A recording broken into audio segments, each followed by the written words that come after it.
7 uur wakker worden, want de dag begint. Beu om de routine te volgen, je wil verandering, maar iedereen wil het de schub. Of vlug de douche in en toch nog even stressen als je plots de juiste brood niet vindt. Maar wie zoekt die vindt is even later aangekleed, de keuken inspecteren of er nog iets in je laden steekt. En eenmaal dat je honger is verzadigd en je krant gelezen, is het tijd om het als gisteren alweer van wal te steken. 9 to 5 is codetaal voor een bedroefd bestaan, omdat je na een tijd geen tijd meer vrij voor je behoeftes maakt. Je kan geen redding vinden in een maatschappij die zelf verloren is, omdat er buiten brullen niets te scoren is dat nuttig voor je is. Consumptie is een valse greep, omdat je op het einde nooit zal hebben wat een ander heeft, en werken vindt dit nodig. Zo blijf je zelf gebalanceerd, maar in een hokje zit en broedt je haastig op een drang naar meer. Het werk vandaag is happelijk, de baas is wel tevreden en de klanten zijn gemakkelijk, of dachten we.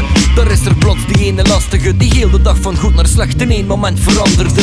En het wordt erger met het uur, op den duur maakt een slechte situatie in persoon het leven zuur. Maar goed, de dag zit erop, je gaat naar huis. De frustratie van daarnet zit diep verscholen onderhuids. Nog even in de file, verspilling van je tijd. En op dat moment denk je dat je dingen niet begrijpt. Je leven lijkt perfect, maar toch mis je iets van binnen dat je niet meteen zal vinden, dus geef ik jou. Welkom in het Spiegelpaleis, waar ik je psyche bekijk. Je ziel vergelijk met anderen uniek zoals jij. Wij zijn amper een reflectie, een beeld, hetzelfde als je medemens, maar anders verdeeld. Er is een Spiegelpaleis waar je een ieder bekijkt als een weerspiegeling van jouw individualiteit. Want we zijn allen één, diep in de essentie, dat weet ik als ik telkens naar de mens zie. Het is 7 uur in de morgen en ik hoor de klokken luiden. De dag zit nog verborgen in de ochtendgeluiden. De hanen kraaien, de vogels fluiten, plots is het duister totaal verdrongen. En honderdduizenden mensen worden uit hun slaap gerommeld. De zon die staat buiten te pronken bovenaan de hemel, als geboren en gekomen uit het donker. Tijd om uit te blinken in de job die je al jaren doet. Een gaatgevoel jegens hetzelfde ritme die je dagen voelt.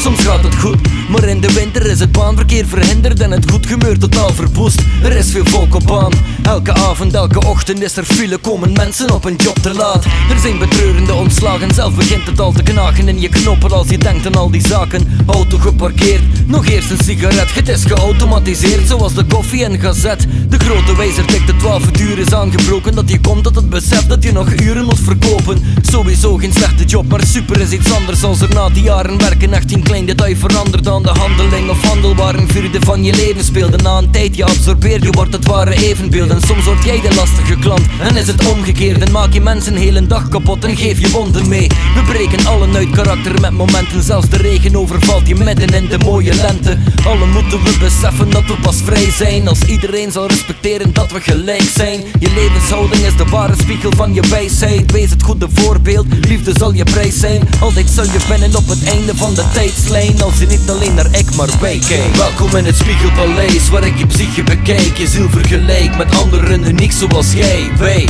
zijn amper een reflectie, een beeld, hetzelfde als je medemens, maar anders verdeeld. Er is een Spiegelpaleis waar je een ieder bekijkt als een weerspiegeling van jouw individualiteit. Want we zijn allen één, diep in de essentie, dat weet ik als ik telkens naar de mens zie. Welkom in het Spiegelpaleis, waar ik je psyche bekijk. Je ziel vergelijk met anderen uniek zoals jij. Wij zijn amper een reflectie, een beeld, hetzelfde als je medemens, maar anders verdeeld. Er is het Spiegelpaleis waar je een ieder bekijkt als een weerspiegeling van jouw individualiteit. Want we zijn allen één, diep in de essentie, dat weet ik als ik telkens naar de mens zie.